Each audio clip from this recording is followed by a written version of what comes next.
Bismillah ar-Rahman ar-Rahim, assalamu alaikum wa rahmatullahi ta'ala wa barakatuh. Donc je continue sur notre projet, donc voilà, gestion de réclamation avec VBA Access et Skill Server. Donc voilà, nous avons vu la dernière séance comment faire une sauvegarde de notre base de données. Donc voilà, en créant un fichier backup avec extension.back. Nous allons voir dans cette séance tout comment bien sûr sauvegarder l'application, ça veut dire la partie Access, qui contient bien sûr la logique de notre application, donc les formulaires, pardon, les tables temporaires, les modules, les états et ainsi de suite. Voilà comment faire une sauvegarde de notre application. Comme ça, nous allons faire bien sûr une sauvegarde complète de notre projet. Donc la partie base de données et bien sûr la partie donc application back-end et front-end. D'accord? Bien sûr, le front-end c'est l'application et le back-end c'est la base de données. Donc voilà, je passe ici en mode création de ce formulaire. Donc je peux copier ces deux champs comme ça pour ne pas perdre du temps. Comme ça, c'est très bien. Voilà, je vais les aligner.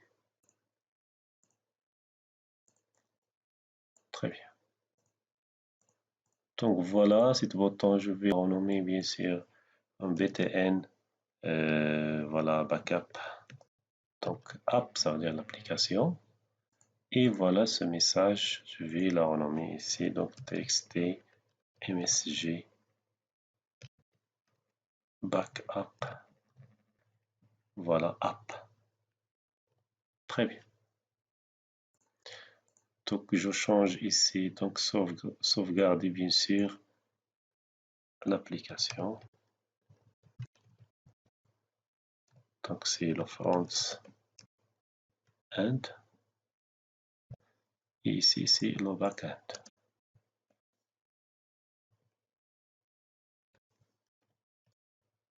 Très bien. Donc je change ici l'icône.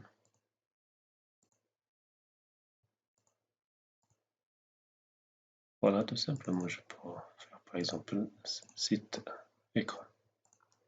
Très bien, donc lorsque je vais bien sûr cliquer sur ce bouton, voilà, je vais donc ici, donc sur clic et générateur de code. Très bien. Donc, lorsque je vais faire une sauvegarde de notre application, bien sûr, Access, automatiquement, je dois compacter ma base de données avant, bien sûr, de faire cette sauvegarde. Voilà, automatiquement, je dois commencer par cette partie, donc compacter. Voilà, compacter bien sûr la base pour l'application Access, la base de données. Donc Access, très bien. Et bien sûr, je dois la faire bien sûr donc automatique. Je ne fais pas passer par le menu, bien sûr, compacter la base de données.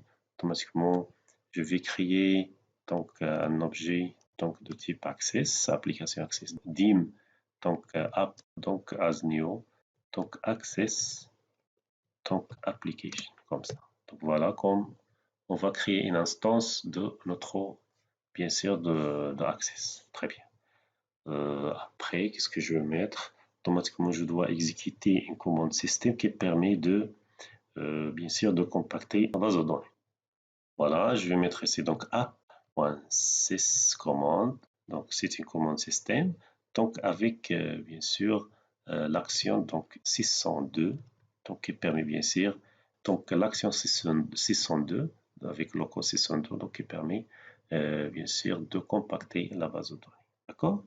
Donc, le premier argument, le deuxième argument, donc tout à fait, c'est notre donc, base de données. Donc, pour récupérer le chemin donc, de notre base de données, automatiquement, je vais utiliser donc cette instruction de queryonsdb, pardon. Donc, pardon, je pense comme ça. Donc, queryonsdb, c'est la base de données actuelle .name, ça veut dire .name. Et je vais bien sûr la sauvegarder avec le même nom, d'accord? Automatiquement, je vais mettre ici donc queryons, donc db.name. Très bien. Pardon, name. Comme ça. Voilà. Donc, détruire l'objet ici, donc setup est égal à nothing. Très bien. Donc voilà, c'est ça veut dire la variable app est égale à native. Donc j'ai dit, donc avant de sauvegarder votre partie, ou le front-end, ça veut dire l'application Access, donc on doit compacter cette application et après on va faire une sauvegarde. Très bien. Donc voilà la deuxième partie. Bien sûr, je vais mettre ici donc sauvegarder.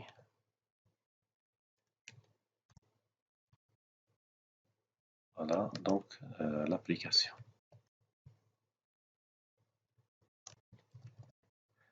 J'ai dit l'application, ça veut dire donc les formulaires, les états et bien sûr les tables qui représentent donc la base de données. Très bien. Voilà. Voilà la sauvegarde de notre application, bien sûr, consiste à copier donc bien sûr ce fichier ou le fichier sur lequel on travaille, bien sûr, c'est à un autre endroit, bien sûr, de sauvegarde. Voilà. Donc bien sûr, pour copier un fichier donc vers un autre endroit, bien sûr, avec le PV Access, on va se servir d'un objet qui s'appelle File System Object. Voilà. Donc pour utiliser le File System Object, automatiquement, nous devons bien sûr ajouter une référence Microsoft Scripting Runtime. D'accord? Je vais aller ici sur Outils, donc référence. Donc je vais chercher ici donc Microsoft. Donc voilà Scripting Microsoft S. Donc comme vous voyez ici, donc Microsoft Scripting Runtime, comme ça. Et voilà, je vais mettre ici donc dim. Voilà, FSO, donc File System Objects, donc as new, donc voilà scripting dot file system objects. Très bien. Après, je vais déclarer bien sûr deux variables ici, donc dim, donc path, c'est le chemin as string, donc dim path as string, et voilà, je vais mettre ici donc le file name, donc as string. Très bien. Voilà. Donc dans le path, je vais signaler ici où se trouve le path, bien sûr. Je vais copier ce chemin. Voilà, je vais aller ici, très bien, et très bien. Comme ça, c'est bon. Donc voilà pour le file name. Donc est égal à. Donc bien sûr, le path, ça veut dire la racine. Le dossier où je vais mettre les sauvegardes. Bien sûr, concaténer avec le slash, on dit slash, bien sûr, app, par exemple, grec. Voilà, je peux mettre par exemple save. Donc, bien sûr, concaténer avec l'année, par exemple, year de heure, ça veut dire la date actuelle. Concaténer avec souligner, concaténer bien sûr avec month, ça veut dire le mois. Comme ça, de la date actuelle, ça veut dire now. Et concaténer bien sûr, ça, très bien, avec day, ça veut dire le jour. Très bien. De now, ça veut dire la date actuelle. Concaténer bien sûr avec ACCDB, ça veut dire l'extension de l'application, bien sûr, Access. Très bien. Et voilà, je vais mettre tout simplement ici, donc FSO, ça veut dire File System Objects, copy file. Quel est le fichier? Donc voilà, quel est le fichier à copier ici? Kirions. Donc voilà, db.name. Pardon, je pense Kirions comme ça. Donc voilà, kirionsdb.name. Donc, et où je vais mettre bien sûr le client fichier, le client.db.name, ça veut dire la base de données ou le chemin complet bien sûr de la base de données sur laquelle je travaille. Donc, il est bien sûr récupéré par client.db.name. Voilà, je vais bien sûr sauvegarder ou faire une copie de ce fichier. Donc, dans file name, ça veut dire le chemin complet de ce fichier. Très bien, file name. Donc, voilà, il contient le path suivi des noms bien sûr, des fichiers de sauvegarde. Donc, concaténer bien sûr avec l'année, le mois, et le jour. Bien sûr, concaténer bien sûr ACCTV, ça veut dire l'extension d'un fichier Access. Très bien. Il faut mémoriser bien. Donc, crayon.db.name, il contient le chemin complet donc vers le fichier. Donc, voilà, c'est lequel on travaille, le chemin de notre application. Très bien. Donc, voilà. Donc, le deuxième paramètre, voilà, c'est la destination. Et le troisième paramètre, donc, vous voyez ici, donc, overwrite file. Si, par exemple, donc ce fichier, donc, il existe, voilà, je vais l'écraser. Je vais mettre tout simplement ici true.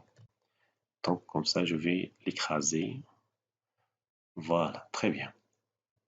Je dois ajouter bien sûr une gestion des erreurs ici. Si je ne vais pas arriver bien sûr à faire une sauvegarde, automatiquement, je dois déclencher une erreur. D'accord? Automatiquement, je vais mettre ici donc une erreur. Donc, go to. Donc, voilà. Donc, s'il s'agit d'une erreur, je vais aller à bien sûr, une action. Et je vais mettre ici donc erreur. Très bien. Voilà. Ici, je vais mettre ici donc erreur. Donc, comme ça, je vais gérer cette erreur. Très bien. Et ici, je vais mettre ici donc nil.txt. Voilà. Cette zone de texte est égale à donc sauvegarde non effectuée comme ça. Voilà. Donc, sauvegarde de l'application, par exemple. Voilà, non effectué. Donc, si tout se passe bien, donc je vais mettre ici, voilà, le chemin. Donc, c'est le file name, automatiquement. Je dois stocker ici, donc le nom du fichier créé. Très bien. Et il faut bien faire ici, donc exit SAP. Donc, si vous oubliez bien sûr exit SAP, automatiquement, on va continuer ici, donc en exécutant cette action. Très bien. Donc, voilà, je vais tester maintenant. Donc, il faut mémoriser bien. Donc, qu'est-ce que j'ai fait ici? Donc, voilà, j'ai compacté la base de données. Bien sûr, après compactage, bien sûr, de cette base de données. Donc, je fais la sauvegarde. Je fais la sauvegarde ici. Donc, c'est mieux de compacter la base de données avant de faire la sauvegarde. Bien sûr, comme ça, je vais formater cette base de données. Je vais compacter, réduire la taille et ainsi de suite. Très bien. Donc, voilà, je vais tester. Donc, comme vous voyez ici, donc, le fichier Access n'existe pas. Voilà, si je vais aller ici, bien sûr, et je vais cliquer sur ce bouton, donc sauvegarder l'application. Très bien, donc vous voyez, donc la base de données a été compactée et automatiquement, donc si vous revenez bien sûr sur ce dossier, comme vous voyez ici, donc nous avons bien sûr une sauvegarde complète, voilà, donc l'application plus donc la base de données. Très bien. Donc voilà cette commande et permet de sauvegarder la base de données. Donc, cette commande permet bien sûr de sauvegarder l'application, donc le front-end, et celle-là, donc c'est le back-end. Voilà, comme vous voyez ici, donc il est bien sûr, les deux fichiers sont bien sauvegardés. Donc voilà, très bien. Donc voilà, par exemple, si j'ai une erreur de sauvegarde dans notre application, par exemple, je vais mettre ici donc le path, je vais mettre ici 2, donc ce fichier n'existe pas. Donc, et je vais voir est-ce que ça va. Voilà, si je clique sur sauvegarder, voilà, comme vous voyez ici, donc sauvegarde non effective parce que le répertoire donc n'existe pas. Très bien, donc voilà, je vais restaurer ici.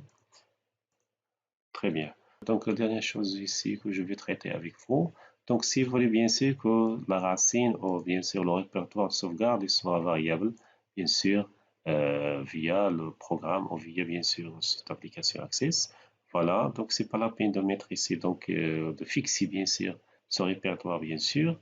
Donc, automatiquement, je dois créer, je vais ajouter bien sûr un autre texte ici, et je vais mettre ici donc le répertoire. D'accord? Le chemin, bien sûr, vers le répertoire de sauvegarde. Très bien. Donc voilà, je peux copier, bien sûr. Pardon. Voilà, je peux copier, bien sûr, cette zone de texte ici. Et voilà, je vais mettre ici donc le chemin de sauvegarde. Très bien. Voilà, donc pour le nom, automatiquement, je vais mettre ici donc txt save au backup folder. Backup folder. Très bien. Donc, comme ça, c'est très bien. Donc, voilà, par défaut, je vais mettre ici Donc, je pense sur données, voilà, valeur par défaut. Automatiquement, je dois mettre ce répertoire ici. Très bien. Pardon. Voilà, oui, ici, très bien. Je vais mettre ici par défaut. Je vais mettre ce répertoire. Très bien. Mais je peux le changer selon ma situation. C'est très bien. Donc voilà qu'on voit ici. Donc il est là. Automatiquement, je dois faire une petite modification. Donc voilà. Donc ici, je vais mettre tout simplement donc mi.txt donc backup folder. Très bien. Et la même chose ici. Le path est égal à. Très bien. Voilà, je compile. Pardon. Voilà. Et très bien. Donc voilà, comme ça, si vous allez bien sûr cliquer sur sauvegarder, automatiquement il va sauvegarder cette base de données. Si je clique sur donc backend, automatiquement il va sauvegarder le backend. Si vous allez bien sûr créer un nouveau dossier ici, voilà, save bien sûr 01, donc dsave 01, donc vous pouvez mettre ici, donc voilà, il est vide. Donc si vous arrivez ici, vous mettre ici donc d deux points, par exemple save 01. Voilà, et vous cliquez sur sauvegarder. Automatiquement, il a sauvegardé donc dans ce dossier. Et la même chose ici. Très bien, donc il a sauvegardé dans ce dossier. Comme ça, vous pouvez changer automatiquement le fichier de sauvegarde. Voilà, il est sauvegardé. Très bien. Donc voilà, comme vous voyez, donc c'est très simple de sauvegarder bien sûr votre projet. Comme ça, vous allez sauvegarder bien sûr pour créer des fichiers backup pour la base de données. C'est le backend. Et bien sûr, vous pouvez bien sûr mettre une sauvegarde de notre application. Bien sûr, c'est la partie Access. Donc, voilà. Donc, comme ça, vous allez bien sûr sauver votre projet en cas bien sûr d'erreur, en cas bien sûr de fausse manipulation, en cas de perte de données. D'accord? Donc, merci, à bientôt et à la prochaine séance, Inch'Allah.